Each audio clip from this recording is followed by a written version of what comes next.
ကိုယ့်အတွက်ပဲဖြစ်ဖြစ်လက်ဆောင်ပေးဖို့ပဲဖြစ်ဖြစ်အမြင့်ဆန်းမိလာပနေစေမယ်အချောင်းတို့အိတ်ကလေးကိုလွယ်ဆုံးလေးနဲ့လိုက်လို့ရအောင်မျှဝေပေးထားပါတယ်နော်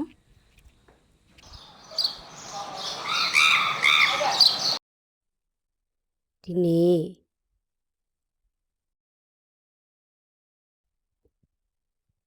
တချောင်းတို့အပ်နဲ့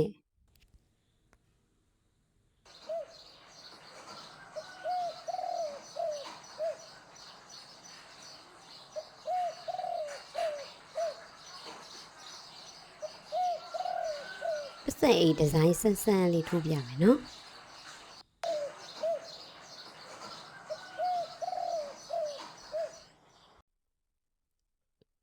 စိတ်ဝင်စားတဲ့ညီမလေးတွေကိုတစင်ချင်းစီပြပေးမယ်နော်ချီယာနည်းနည်းတုတ်တော့အကိုလည်းအတုပ် 4.5 နဲ့ထိုးမယ်ပုံမီးထိုးတယ်လို့ခေါ်တဲ့စံကြစ်ကလေးအရင်ဆုံးစကြစ်ပါတယ်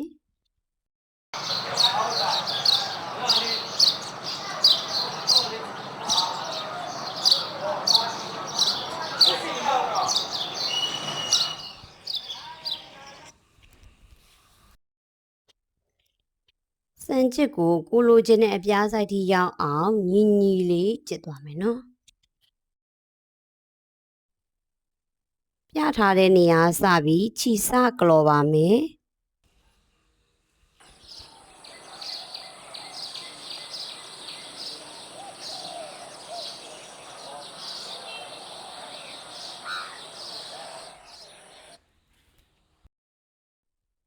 ဒုတိယအပင်လည်းအဲ့လိုလေးပဲသွားမယ်နော်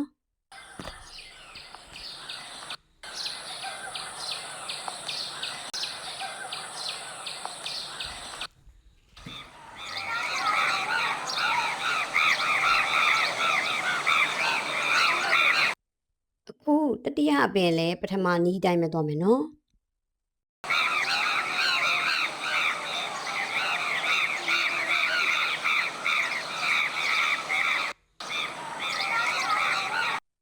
ဒီနီးအတိုင်းပဲအဆုံးထိသွားမယ်ရှင်ဒီနီးလေးအတိုင်းတဒန်းလုံးပြည့်ထိုးပြီးရင်နောက်တဒန်းဆက်သွားမယ်နော်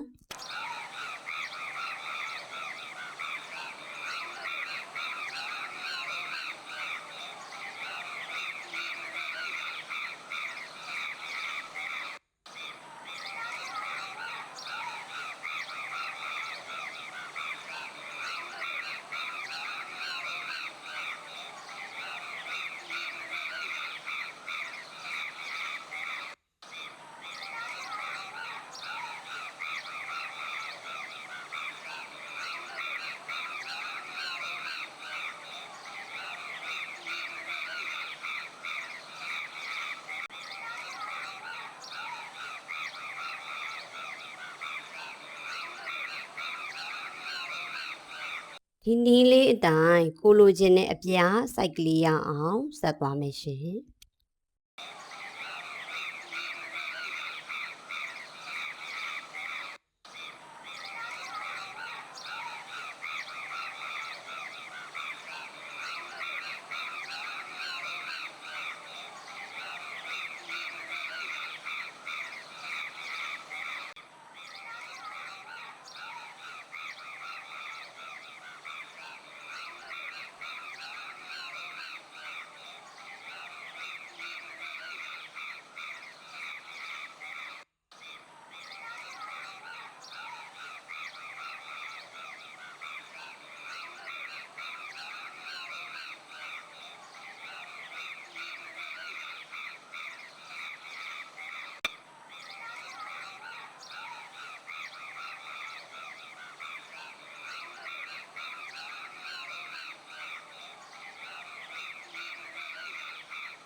ဒီအနေထားရောက်သွားရင်နှစ်ကြောင်းလောက်ဆက်ဖြည့်လိုက်အောင်မယ်နော်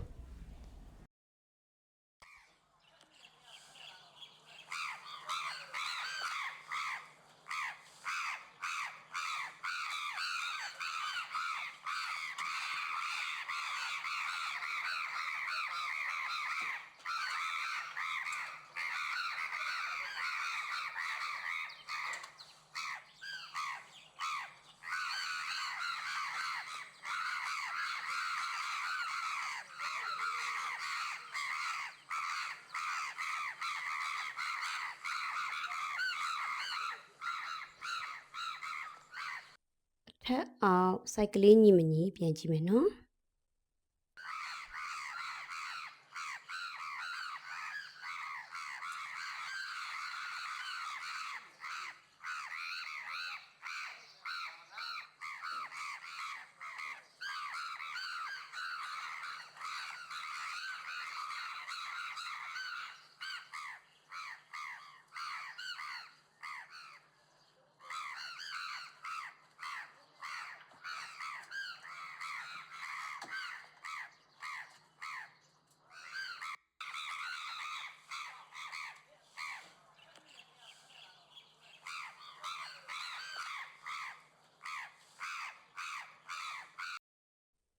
စိတ်ကြိုက်အပြားဆိုင်ရသွားရင်တပတ်လုံးစံကြစ်အနာညီညီလေးလိုက်ကုန်မယ်နော်စံကြစ်ပြီးလက်စတတလေးပြပေးမယ်နော်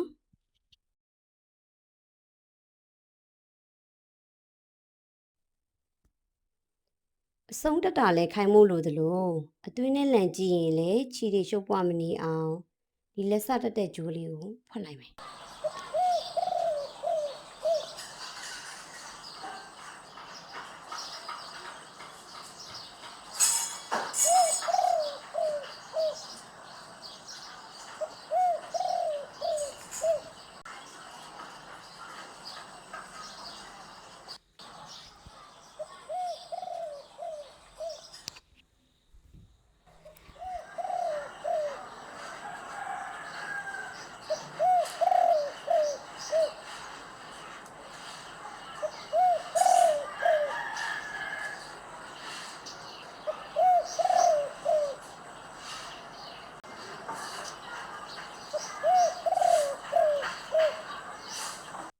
ပြီးတော့ရင်အပေါ်အိတ်ထိုးနည်းလေးဆက်ပြမယ်နော်ရိုးရိုးစံကြစ်ကလေးရပဲစထိုးပါမယ်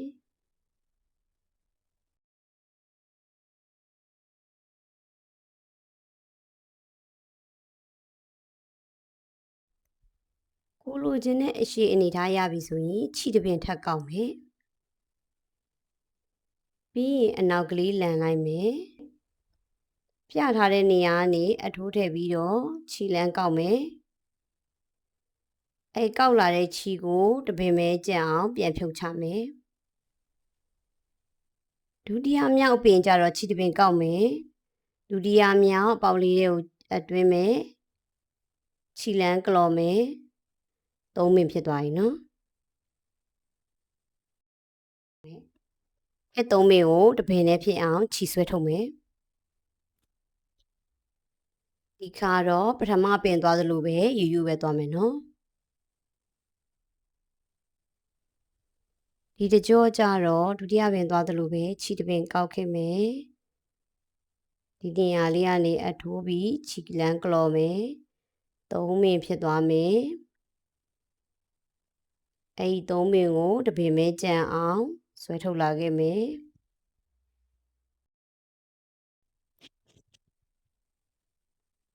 ဒီလိုပုံစံလေးဖြစ်သွားမယ်နော်ဒါလေးကမလာဘက်ကဒီဇိုင်းလေး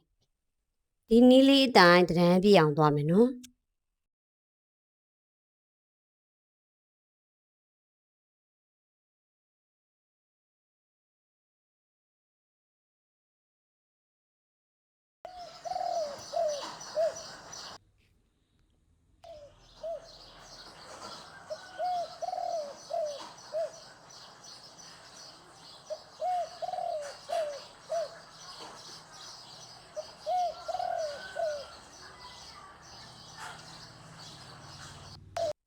ဒါကမလာဘက်ကဒီဇိုင်းဒီက ကောင်လေးကအလားဘကဒီဇိုင်း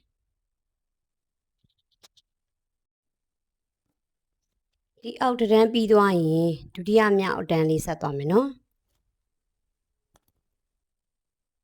ခြေတပင်စကလောမယ်ပြထားတဲ့နေရာကနေအတွင်းပြီးခြေတပင်လမ်းကလောမယ်ပြီးရင်တခါလေးဖြုတ်ချမယ်နော်ဒုတိယပင်ကြတော့ခြေရင်ကောက်မယ်ဒုတိယမြောက်ပေါက်လေးတွေကိုအထိုးပြီးခြေတပင်လမ်းကလောမယ်3ပင်ဖြစ်သွားမယ်ခြေပြန်ကလောခဲ့ပြီးအဲ့3ပင်လုံးကိုပြန်ဖြုတ်ချမယ်နော်ပထမအကြောင်းလုံးကထိုးတလို့ပဲလွယ်လွယ်လေးပဲနော်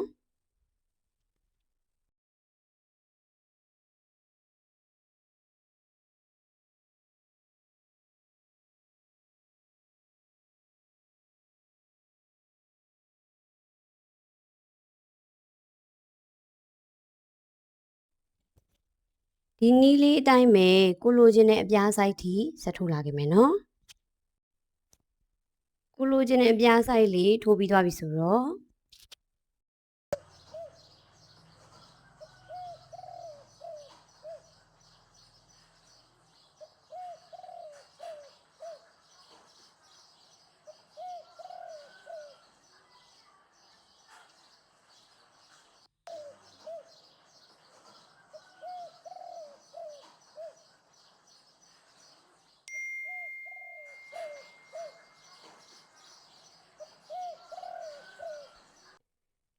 ဘောင်လေးဖြစ်သွားအောင်ဆက်ထိုးဖို့အတွက်ခြီကို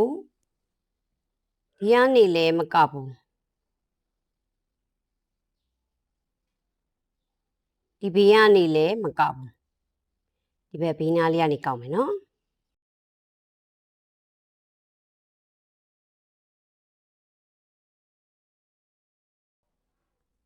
ဒီဘေးကနေလမ်းကောက်မယ်နော်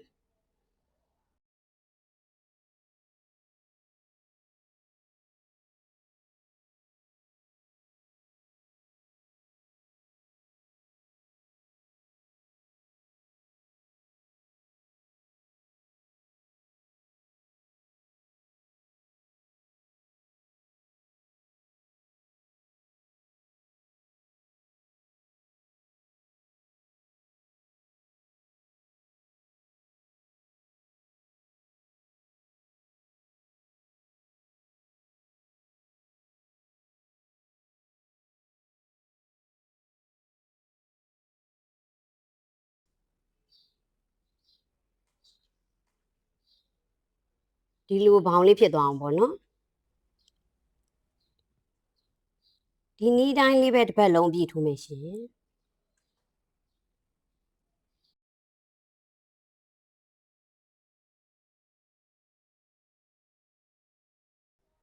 လက်ကချွေးတားပြန်တတော့ခြီကန်ရတာအစင်သိမ့်မပြေဘူး